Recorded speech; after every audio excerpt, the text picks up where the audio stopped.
এবং ভারতবর্ষে আছে। এত ভগবান, এত মতপথ বিদেশে নেই। কোন দেশে কৃষ্ণ ভক্ত দেখতে চান, মোবাইলে সার্চ দেন, সেই দেশের কৃষ্ণ ভক্ত আপনি দেখতে পাবেন। অথচ আমরা বঞ্চিতস্মি বঞ্চিতস্মি বঞ্চিতস্মি ন সংশয় বিশ্ব গৌর রসে মগ্নং স্পর্শতমপি। তবে তো দুঃখ করে বলতে হবে বাবা, ভাওলার মির্জাপুরের মানুষদের আমরা বঞ্চিত হলাম, বঞ্চিত হলাম, বঞ্চিত হলাম। সারা বিশ্বের অগণিত মানুষ হা নিতাই, হা গৌর, হা চৈতন্য মহাপ্রভু বলে তারা হরি নামে মাতোয়ারা হয়ে গেল, আর আমরা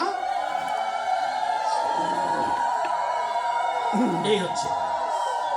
চলুন, অনেক গরম গরম কথা বললাম, এখন ঠান্ডা কথা বলি, যেন কষ্ট ফিরে না যান আবার বাড়ি। আগে আমি বলেছি যে আমার কথাগুলো অনেকে হরিতকির মতো লাগবে, আমলকির মতো লাগবে, বয়রার মতো লাগবে, তেঁতুলের মতো লাগবে, লবণের মতো লাগবে, মরিচের মতো লাগবে, কিন্তু এই কথাগুলো, ভগবানের কথাগুলো কানেরও ভিতরে দিয়া হৃদি মাঝে প্রবেশিয়া বরিশয় সুধা অনুভব।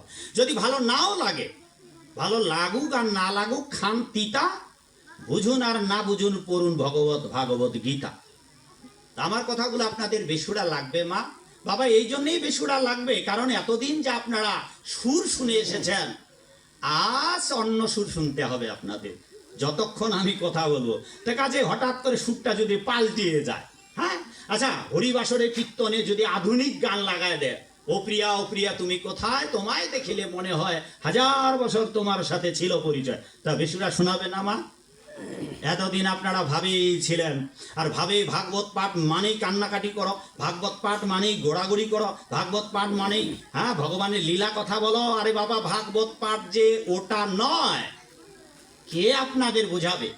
কারণ এখন তো পাঠ করতে আর হ্যাঁ জরিমানা দিতে হয় না, ফলে কে পাঠক আর কে পয়াকার বাদ দিলে যা বাকি থাকে, পাঠকের পয়াকার বাদ দিলে যা বাকি থাকে, এখন এদেরও তো আর অভাব নেই।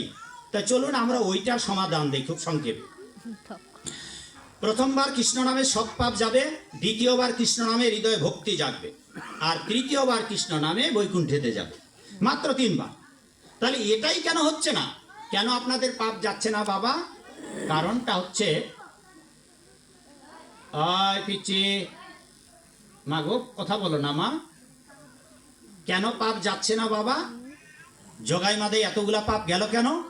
জগাই মাধাই যেদিন মহাপ্রভু এবং নিত্যানন্দ তাদের সমস্ত পাপ ক্ষমা করে দিলেন, এবং যমরাজের বাড়িতে পাপের তালিকার খাতা সাদা কাগজ হয়ে গেল। কেন হলো বাবা? এই জন্যে হলো, মহাপ্রভু এবং নিত্যানন্দ যেদিন ওদের পাপ ক্ষমা করে দিলেন, ওই দিনে তো নিত্যানন্দ এবং চৈতন্য মহাপ্রভুর কাছে জগাই মাধে আত্মসমর্পণ করেছেন। হ্যাঁ, আর ভগবান গীতায় তো বলেছেন, হে অর্জুন, যারা আমার চরণে আত্মসমর্পণ করে, হ্যাঁ, সর্বধর্মান পরিত্যাজ্য মামেকং শরণং ব্রজ অহং তাম সর্ব পাপে ভো মোক্ষের স্বামী মা সূচ। যে আমার চরণে আত্মসমর্পণ করে আমি তার সমস্ত পাপ থেকে মুক্ত করে দেব। আর জগাই মাধে সেই কাজটাই করেছিলেন, আত্মসমর্পণ করেছিলেন। তবে কি আপনারা প্রতিবাদ করে বলবেন তাহলে কি আমরা আত্মসমর্পণ করি নাই ভগবান গোবিন্দের চরণে? উত্তরটা হচ্ছে না। আপনারা যে আত্মসমর্পণ করেন নাই, তার জগাই মাধাই বড় দৃষ্টান্ত। কিরকম? জগাই মাধাই এত বড় পাপ ছিলেন, আত্মসমর্পণ করেছেন,